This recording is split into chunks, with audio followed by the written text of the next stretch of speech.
What's up, guys? We are back at it in Salt Lake, and check this out. The project we just finished next door made such a statement that the neighbor called us up before the concrete was even dry. They saw the quality, they saw the hustle, and now they want their own slice of the sanctuary. We're tackling a 12 by 12 patio specifically engineered to hold a heavy hot tub. Plus, we're ripping out a sinking hazardous step that's seen better days. It's a smaller footprint today, but the standards don't change.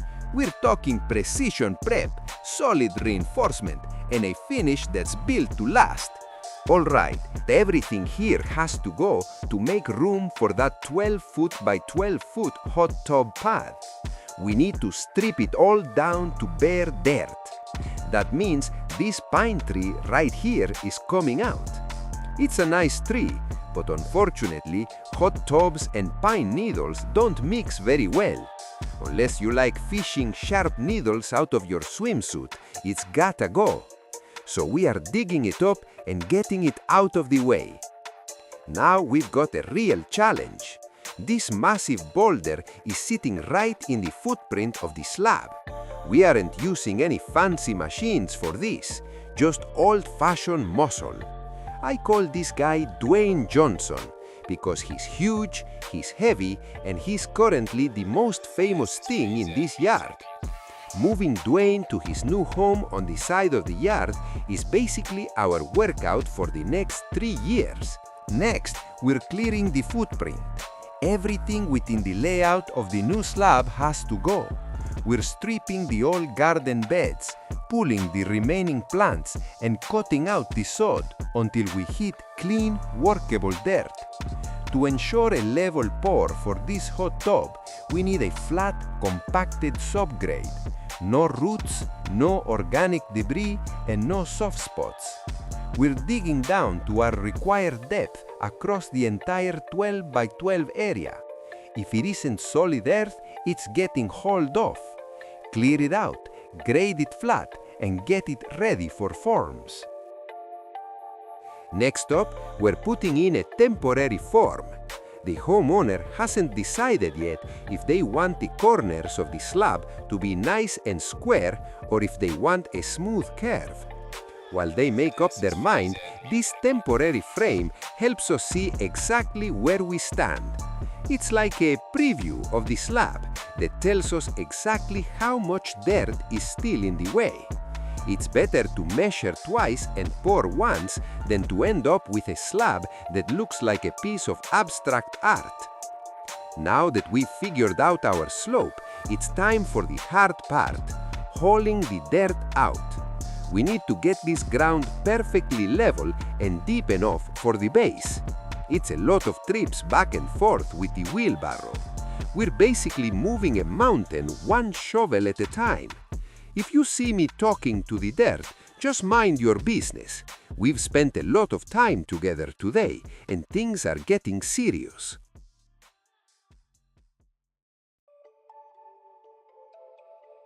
Next up, we're setting the forms, but with a fancy twist. The homeowner wants a rounded corner to match the existing flower bed curbing. Now, I have to make sure the slab is dead level. Most projects allow for a little wiggle room, but not a hot tub. If this slab is off by even an inch, the water is going to overflow on one side, while the other side looks like a half-empty bathtub. Nobody wants to pay for a luxury soak only to feel like they're sitting on the side of a sinking ship. To make things look even better, we're using a special rock-like liner inside the forms. When we pull the boards off after the pour, the sides of the concrete will actually look like natural stone. It's a great way to make a big hunk of concrete look like it belongs in a garden instead of a parking lot. Finally, since the ground is on a bit of a slope, I'm forming a curbing around the edge. This will act like a mini retaining wall to keep the dirt from the garden from sliding onto our nice new slab. It's basically a security guard for the concrete. Now it's time to bring in the gravel. This is the foundation for the whole project, and it turns out that moving tons of rock is the perfect way to realize I should have invited more friends over today. We're spreading it out evenly to fill our 12 by 12 foot area, making sure there are no deep spots where the concrete can hide. Once it's all spread out, it's time to compact it. This part is huge because if the gravel isn't packed tight, the slab will eventually settle and the hot tub will start leaning like it's had one too many margaritas. I'm using the plate compactor to turn this loose rock into a surface as solid as a sidewalk. It's loud, and it's probably the only time my neighbors actually wish I'd go back to playing loud music instead. Let's go.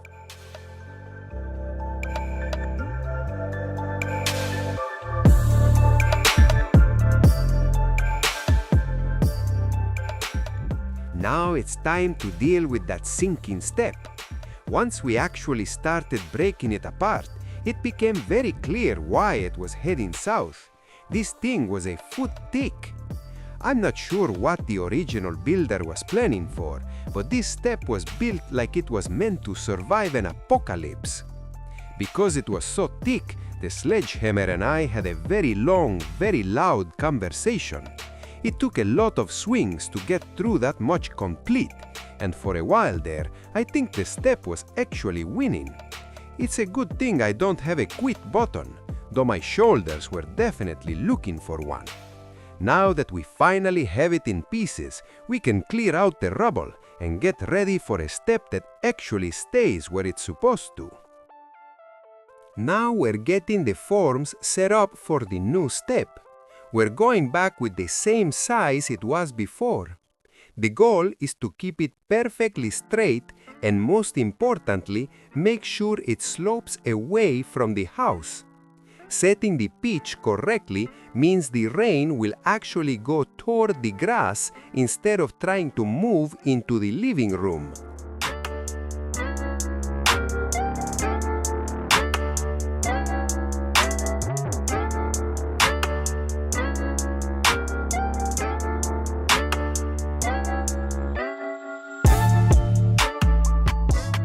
Next, we're installing the rebar for the hot tub slab. We're laying out a grid every 16 inches both ways to give this concrete a steel skeleton. A hot tub full of water weighs more than a small SUV, so without this rebar, the slab would crack faster than my New Year's resolutions. I'm spending a lot of time with the manual cutter getting these bars to size. Honestly, after all this clipping and snapping, I'm ready to retire and just play golf like those guys over there on the side. But then I remember I'm broke, so it's back to the rebar for me. It's a lot of work, but I'd rather overbuild it now than have to explain later why the hot tub is trying to migrate into the flower bed.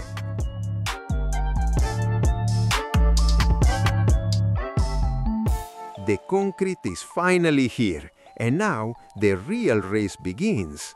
I'm laying it out and using a 2x4 to screed the surface, making sure everything is dead level. Moving a 2x4 across wet mud is a great way to realize just how much I've underestimated the weight of liquid rock. Once it's roughly in place, I'm using the big bull float. The goal here is to push all that gravel down and pull the creamy mortar up to the top. This makes it a lot easier to get the smooth professional finish later. If I don't get the cream to the surface now, the finish will look more like a piece of 40 grit sandpaper than a hot tub bath. While I'm working on getting this finish just right, do me a favor and hit that subscribe button. It helps the channel grow and is the only way I can keep showing you my work. Plus, every subscriber brings me one step closer to actually buying a set of golf clubs and retiring from this manual labor.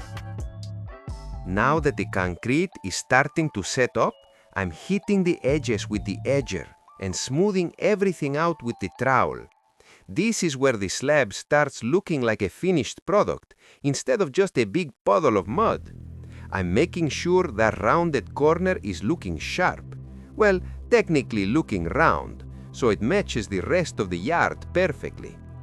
Next, I'm breaking out the walking groover to run a joint right down the middle from both sides. This isn't just for looks.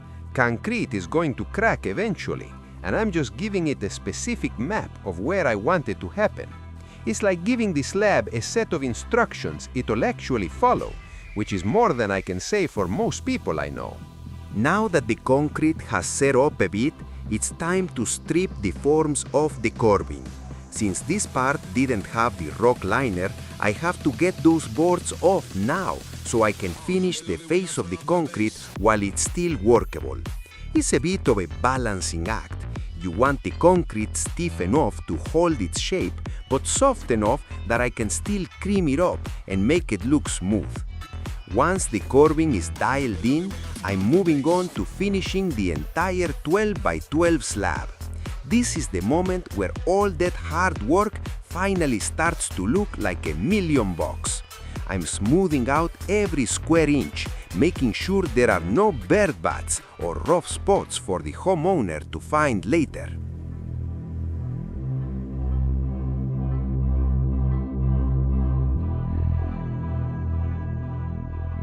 Now that the main 12 by 12 slab is leveled and grooved, I'm gonna let it sit for about 20 minutes to firm up before I give it a final broom finish. It needs a little me time to set, which gives me just enough time to head over and finish the new step. First, I'm stripping the forms off the step. Since this doesn't have the rack liner, I need to get to the face of the concrete while it's still creamy. I'm heating it with the hand mag to bring up the moisture, and then following it up with the finishing trowel to get it slick. It's a lot of up and down movement, and my knees are officially filing a formal complaint against me. If I keep this up, I might actually have to start stretching in the mornings, which sounds way harder than pouring concrete. But hey, at least this step is straight, level, and definitely not sinking a foot into the dirt like the last one.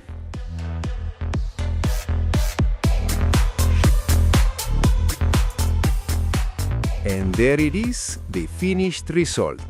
The slab is dead level, the new stair is solid and sloping the right way, and that rock textured edge came out looking like it's been part of this garden forever. It's a 12 by 12 slice of backyard perfection. And honestly, seeing it all come together almost makes me forget how much my back hurts. Almost. If you're new here or haven't joined the crew yet, do me a favor and head on over to my YouTube channel to subscribe. The link is right there in the caption. It helps me out a ton and keeps these projects coming. Thanks for sticking around and watching the process. I'm off to go find a heating pad and maybe dream about that golf trip I can't afford. See you guys in the next one.